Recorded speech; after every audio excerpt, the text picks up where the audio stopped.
बिस्मिल्लाहिर्रहमानिर्रहीम। नाज़रीन अस्सलाम वालेकुम। आप देख रहे हैं अपना यूट्यूब और ऑफिशियल फेसबुक चैनल और मैं हूं अमान भट्ट।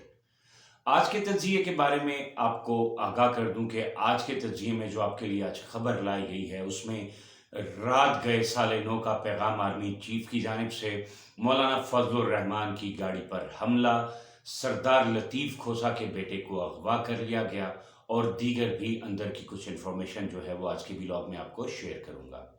व्लॉग के आगाज से पहले रिक्वेस्ट है, जिसने अभी तक मेरा चैनल सब्सक्राइब नहीं किया वो चैनल को सब्सक्राइब कर लें, बेल आइकन का बटन भी जरूर प्रेस कर दें ताकि आपको आने वाले तज्जियों के बारे में आगाही मिलती रहे और मेरा और आपका राब्ता जुड़ा रहे। तज्जिए का आगाज करूंगा सबसे पहले मेरी जानिब से पूरी अवाम और उम्मत मुस्लिमा को नया साल 2024 मुबारक हो और उम्मीद करता हूँ कि खुदावंद ताला इस साल में हम सब के लिए रहमत और बरकतें नाजिल फरमाएगा और इस अर्ज़ वतन पाकिस्तान को हर किस्म की सऊनी और दुश्मनी ताकतों से महफूज रखेगा। गुज़िश्ता रात 12 बजे army chief general Asim Munir ने एक बयान जारी किया जिसमें उन्होंने बड़े ही वाज़ेह अल्फाज में कहा कि पाक फ़ौज और अवाम एक प्लेटफॉर्म पे हैं, हम साथ खड़े हैं, शाना बशाना खड़े हैं। साथ साथ उन्होंने आने वाले जो नया साल अब शुरू हो गया 2024 इसके हवाले से भी जिक्र किया कि 2024 जो है वो पाकिस्तान के लिए बहुत अहमियत का हामिल होने वाला है। साथ साथ chief of army staff general Syed Asim Munir का कहना था कि अवाम और पाक फौज जो है वो शाना बशाना एक दूसरे के साथ खड़े हैं और इसके अलावा उन्होंने मसला कश्मीर, मसला फ़लस्तीन के हवाले से भी बड़े वाज़ेह पैगाम दिया और उनका यही कहना था कि हम यही चाहते हैं कि मसला कश्मीर और मसला फ़लस्तीन भी जो है वो डायलॉग्स के ज़रिए उसका हल किया जाए। साथ साथ जो मौजूदा पाकिस्तान की सूरत हाल है, आने वाले आइंदा इंतखाबात हैं, उसके हवाले से भी चीफ ऑफ आर्मी स्टाफ का कहना था कि हम इलेक्शन कमीशन को भरपूर मुआवनत फराहम करेंगे कि वो इलेक्शन मुकम्मल करवाने में कामयाब हो और जो भी उनको सपोर्ट हमारी तरफ से चाहिए होगी वो दी जाएगी। साथ साथ बात जिक्र करूंगा यहाँ पे पाकिस्तान तहरीक इंसाफ के जो 90% उम्मीदवार हैं उनके जो है वो कागजात की नामजदगी जो है वो रिजेक्ट हो गई है। उनकी जो इस टाइम नज़रें हैं वो सुप्रीम कोर्ट से है इंसाफ दिलाने की। और साथ साथ मेरे गुज़िश्ता व्लॉग में मैंने आपसे जिक्र भी किया था इस बात का, सामने है अदलिया की जानिब से इमरान खान को रिलीफ मिलता हुआ नज़र आ रहा है, लेकिन स्टैब्लिशमेंट के इरादे और स्टैब्लिशमेंट का मूड जो है वो इस टाइम बिल्कुल तब्दील हो चुका है।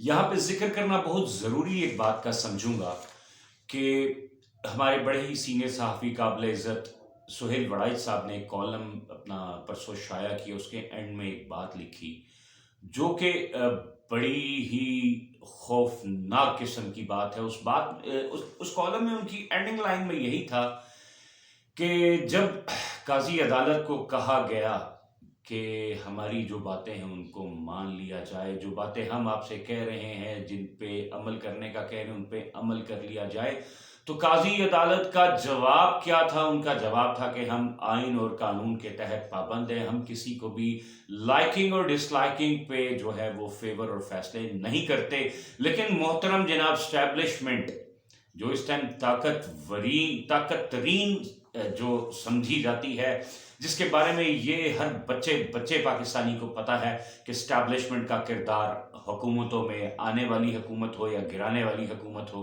कितना किरदार रहता है।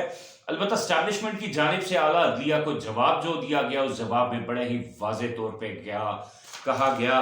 वो क्या कहा गया उस लाइन को पढ़ के वाकई ही बड़ा खौफनाक सा मंजर सामने आता है। उसमें बड़े ही वाज़ेह तौर पे जवाब आता है कि अगर आप हमारी बात को नहीं मानेंगे तो हम मजबूर हो जाएंगे।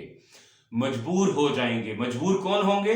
स्टैब्लिशमेंट। और किसको कहा जा रहा है मजबूर हो जाएंगे? आला अदलिया को, जुडिशरी को, कि ताकि इस टाइम जो फैसले करवाना चाह रहे हैं वो एक प्रॉपरली इमरान खान को ऑलरेडी अडयाला में भेजा है, उसकी जमात को जो है वो लोगों के नॉमिनेशन पेपर्स जो है मुस्तरद कर दिए हैं, आरओस को थ्रेड्स किए जा रहे हैं कि कागजात इनसे ना लिए जाएं, इनकी कागजात की नामजदगी पे एतराज़ात लगा दिए जाएं। तो ये बड़ा वाज़ेह पैगाम जो है एस्टैब्लिशमेंट का अदलिया को है कि भाई मजबूर ना करें। तो अब ये बड़ा ही दिलचस्प मोड़ इस टाइम अदलिया वर्सेस एस्टैब्लिशमेंट आ चुका है। आने वाले 24 से 48 घंटे इंतहाई अहम है کیا ہوتا ہے؟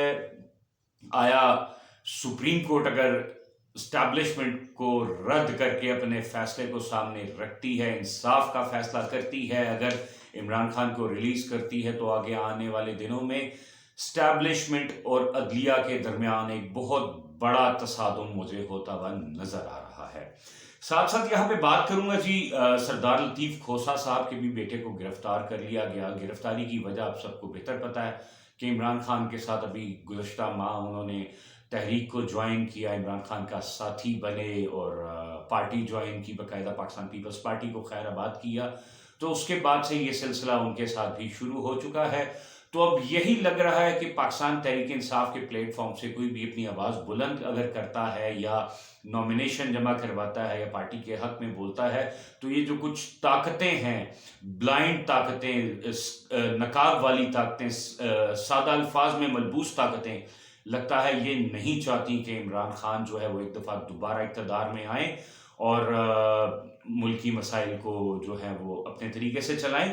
لیکن یہاں پہ ایک بات اور بھی بتانا انتہائی اہم ہے۔ کل پاکستان کے شہریوں نے اپنا فیصلہ سنا دیا، پاکستان کی عوام نے اپنا فیصلہ سنا دیا ہے۔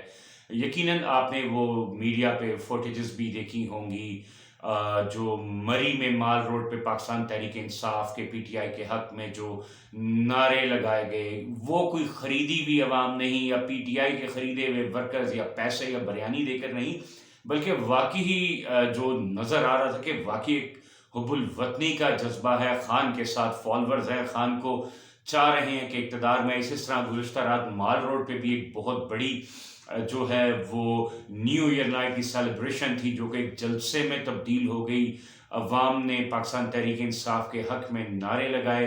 ایون کہ کل پہلی دفعہ میں نے اپنی آنکھوں سے کچھ نظارے دیکھے ہیں کہ عوام بھی اب فوج کے اگینسٹ جو ہے وہ کافی بدظن ہو چکی ہے، اسٹیبلشمنٹ کے کردار کو انتہائی غلیظ نظروں سے دیکھ رہی ہے۔ تو اب عوام نے تو اپنا فیصلہ یقیناً کل رات کی جو فوٹیجز ہیں، جو لائیو مناظر تھے، ان سے تو مجھے یہی لگ رہا تھا کہ 8 فروری اگر الیکشن ہوتے ہیں تو یقیناً عوام جو ہے وہ بازی پلٹ دے گی اور فیصلہ خان کے حق میں ہوگا۔ ساتھ ساتھ یہاں پہ یہ بتانا بھی بہت امپورٹنٹ ہوگا کہ مولانا فضل الرحمان صاحب اپنی حرکتوں پہ اترے ہوئے ہیں۔ مولانا فضل الرحمان انوکھا لاڈلا کھیلنے کو مانگے، کبھی صدارت مانگے، کبھی کیا مانگے، تو مانگ کے انہوں نے اپنا گزارا کیا ہے۔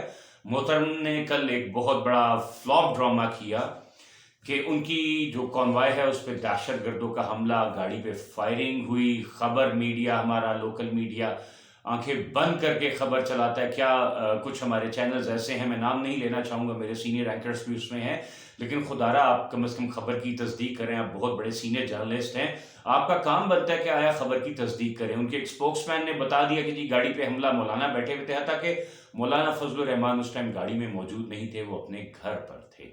تو یہ تصدیق بھی ہوگی کہ مولانا پر حملہ نہیں ہوا، لیکن آخرکار ایسے حملے کروائے یا یہ ہوا کیوں کریٹ ہو رہی ہے؟ واحد صرف اس وجہ سے عمران خان کے خوف سے کہ الیکشن نہ ہو۔ آلریڈی الیکشن کمیشن یہ کہہ چکا ہے کہ اگر کسی بھی سیاسی پروفائل بندے کی ڈیتھ ہو جاتی ہے یا اس کے ساتھ کوئی ایسا دہشت گردی کے واقعے میں اس کی ڈیتھ ہو جاتی ہے، کوئی ایسا واقعہ ہوتا ہے، تو الیکشن جو ہے وہ ملتوی ہو جائیں گے، کیونکہ ملک میں سیکیورٹی ریزن ہے۔ میرے سورس سے مجھے یہ بھی پتہ چلا ہے کہ آج کل کچھ میٹنگز چل رہی ہیں، کچھ بوٹوں والے حضرات ہیں، میٹنگ اس حوالے سے ہی چل رہی ہے کہ کیا الیکشن کو ڈیلے کس ٹیکٹک سے کیا جائے۔ تو اب دیکھنا یہ ہوگا کہ آنے والے دن بہت امپورٹنٹ ہے، جوڈیشری ورسز اسٹیبلشمنٹ بھی ہے، خان ورسز مشینری بھی ہے، لیکن عوام کا جو فیصلہ ہے وہ اس نے آلریڈی سنا دیا ہے۔ تو اب دیکھنا یہ ہے اس وقت کہ کیا عدلیہ اور اسٹیبلشمنٹ میں جو محاذ آرائی شروع ہوگی ہے، کیا وہ کسی منطقی انجام پر پہنچے گی، اور آخر اس انجام پہ پہنچے گی کہ جس سے ملک میں سالمیت، سکون، دہشت گردی کا خاتمہ اور الیکشن کو شفاف بنایا جائے۔ آج کے ولاگ کے لیے فی الحال اتنا ہی۔ آنے والے ولاگز تجزیوں کے لیے میرے چینل کو سبسکرائب کر لیں، بیل آئیکن کا بٹن دبا دیں تاکہ آپ کو آنے والے تجزیوں کے بارے میں اپڈیٹ ملتی رہے اور آپ کا اور میرا رشتہ جڑا رہے۔ تب تک کے لیے اجازت دیجیے گا۔ اللہ حافظ۔ پاکستان زندہ باد۔